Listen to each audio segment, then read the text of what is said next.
ចាជំរាបសួរកូនអរគ្នាអរគុណព្រះសម្រាប់សេចក្តីសុខសាន្តនិងសប្តាហ៍ថ្មីដែលយើងបានមកជួបគ្នាម្ដងទៀតចាអញ្ចឹងថ្ងៃនេះដែរដែលគូមានកិច្ចការថ្នាក់ទី5មួយទាក់ទងជាមួយនឹងគណិតវិទ្យាចាគឺនៅមេរៀនទី11របស់9អញ្ចឹងថ្ងៃនេះអ្នកគ្រូនឹងនាំកូនមកដូរឯកតាចាគីឡូក្រាមទៅក្រាមនិងបដូរឯកតាក្រាមទៅជាគីឡូក្រាមវិញចាអញ្ចឹងមានន័យថាទី1យើងបដូរពីធំទៅតូចនិងទី2យើងបដូរពីតូចមកធំវិញចាអញ្ចឹងយើងធ្លាប់បានរៀនហើយមានន័យថាតើតើជាមួយនឹងការបដូរខណៈទម្ងន់កាលពីថ្នាក់ទី4ចាគេដឹងហើយថាក្នុង1គីឡូក្រាមស្មើនឹង1000ក្រាមចាអញ្ចឹងដើម្បីដូរខណៈទម្ងន់ពីគីឡូក្រាមទៅក្រាមយើងត្រូវគុណចំនួននោះនឹង1000ចាអញ្ចឹងគុណមើលឧទាហរណ៍របស់អ្នកគ្រូដាក់ថា4គីឡូក្រាមអញ្ចឹង4គីឡូក្រាមយើងត្រូវយក4គុណឲ្យ1000ក្រាមជាស្មើនឹង4000ក្រាមដូចនេះ4គីឡូក្រាមស្មើនឹង4000ក្រាមចានេះគឺជាចម្លើយរបស់យើងងាយស្រួលចា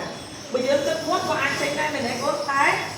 នេះដោយសារតែយើងធ្វើតាម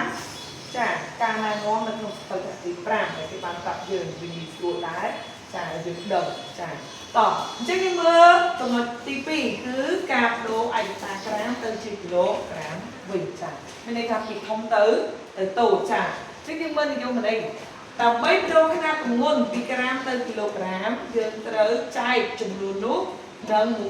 1000ចាអញ្ចឹងទី1យើងគុណមែនទេកូនពីធំទៅតូចតែពីតូចទៅធំយើងត្រូវចែកវិញចាអញ្ចឹងអ្នកគ្រូជ្រើសរើសយកលេខដដែលមានន័យថា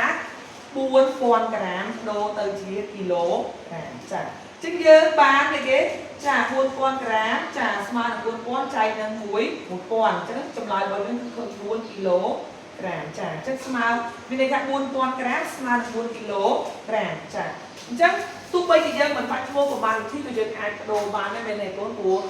យើងដឹងតាំងពីថ្នាក់ទី4មកហើយថា1គីឡូក្រាមស្មើនឹង1គីឡូក្រាមស្មើនឹង1000ក្រាមអញ្ចឹងបើ4គីឡូក្រាមគឺស្មើនឹង4000ក្រាមចាងាយស្រួលមែនទេកូនចាអញ្ចឹងអ្នកគ្រូអរគុណច្រើនសង្ឃឹមថាក្នុងមេរៀននេះកូននឹងចេះនិងយល់ទាំងអស់គ្នាពេលដែលកូនត្រឡប់ទៅផ្ទះវិញកូនអាចទៅធ្វើអនុវត្តនៅផ្ទះបន្ថែមទាក់ទងជាមួយនឹងការបដូរខណៈទាំងពីរនេះពីតូចទៅធំនិងពីធំទៅតូចចាអញ្ចឹងយើងនឹងជួបគ្នាសប្តាហ៍ក្រោយសូមព្រឹកទានពរអរគុណច្រើន